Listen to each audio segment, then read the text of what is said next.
আমরা এই আদাবর অঞ্চলের এমব্রয়ডারি ম্যানুফ্যাকচারার্স অ্যাসোসিয়েশনের সদস্যবৃন্দ এখানে আমরা আজকে সমবেত হয়েছি।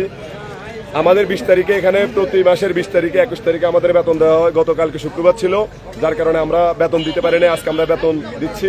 আমাদের ওয়ার্কারদেরকে আমরা বেতন দেওয়ার পরে এখানের চিহ্নিত সন্ত্রাসী যারা বিগত সময় এখানে অনেকগুলো সন্ত্রাসী কর্মকাণ্ডের সাথে জড়িত ছিল, তারা আমাদের এখানে আমাদের এমব্রয়ডারি মানে ওয়ার্কার যারা এখানে কাজ করে, ওরা যখন বেতন পায় ওদের বেতনের টাকা নিয়ে যাওয়ার জন্য, চিন্তা করার জন্য এবং ওদের ফোন চিন্তা করার জন্য ওরা রাস্তা উৎপেতে থাকে। ঠিক সেমভাবে আজকেও আমাদের ওয়ার্কাররা, আবির প্যাশনের ওয়ার্কাররা যখন বেতন নিয়ে বের হচ্ছে, তখন তারা তাদের ফোন এবং টাকা নিয়ে যাওয়ার জন্য তাদেরকে হামলা করে এবং আমাদের একজন ওয়ার্কারকে কুপিয়ে মানে মারাত্মকভাবে জখম করে। আমাদের একজন মালিককে তারা কুপিয়ে ইয়ে করে এবং অনেককে হুমকি ধমকির উপরে রাখে। আমরা এখানে প্রতিনিয়ত আমরা এগুলার শিকার হচ্ছি। আমরা এখানে ধরেন আমাদের একটা মেশিনের দাম 40 থেকে 50 লক্ষ টাকা, কিন্তু আমরা ওই মেশিনটা ঢুকতে গেলে আমরা কন্টিনিউয়াসলি ওদেরকে আমরা চাঁদা দিতে হচ্ছে।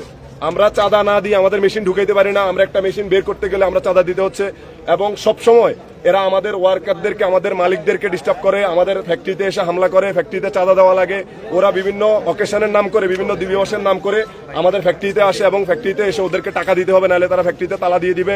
তারা চাপাতি নিয়ে আমাদেরকে হামলা করতে আসে।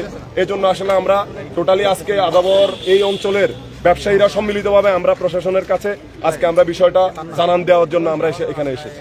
আমাদের এটা হচ্ছে এমব্রয়ডারি বিজনেস। আমরা মূলত আপনারা যেসব লোকাল এমব্রয়ডারি যেগুলো দেখেন আপনারা, আমরা লোকাল বাজারের আমরা এমব্রয়ডারিটা করে থাকি। বাংলাদেশ পুলিশ আদাবর থানার ভারপ্রাপ্ত কর্মকর্তা, আমাদের সেনাবাহিনীর একটা টিম আসছে, র্যাবের ইয়েরা আসছেন, সদস্যবৃন্দ আসছেন। ওনারা আমাদেরকে যথেষ্টভাবে সহযোগিতা করেছেন আন্তরিকভাবে।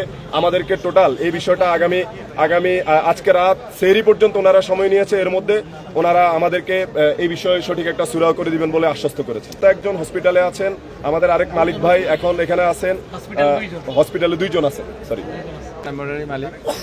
হ্যাঁ, আমাদের এখানে আসলে আমার পাশের যে ছোট ভাই, ও আমাদের সাথে একজন ব্যবসায়ী সাথী। তো আমাদের এখানে আসলে প্রথম থেকে গত 10 বছর, গত 4 বছর থেকে আমি ব্যবসা ইনক্লুডিং করছি। আমি দেখছি সবসময় ডিস্টার্ব আমাদেরকে। একটা মেশিন আমরা 30-40-50 লক্ষ টাকা, আমরা কোটি কোটি টাকা ইনভেস্ট করি। আমরা একটা ফ্যাক্টরি দিয়েছি আমাদের দেশের উন্নতির জন্য, উন্নয়নের জন্য। আমরা যারা বেকার আছে তারা আমাদের এখানে কাজ করুক, আমরা স্যালারি দিচ্ছি তাদেরকে, তারা তাদের ফ্যামিলি নিয়ে চলবে। কিন্তু আমরা দেখছি সবসময় আমাদেরকে ডিস্টার্ব। আমরা নতুন মেশিন ইনভেস্ট করে আনার পরে চায়না থেকে আমরা মেশিনগুলো ইম্পোর্ট করি। ইম্পোর্ট করার পরে এখানে যখন রাস্তাতে নামাই তখন আমাদেরকে চাঁদা দিতে হয়।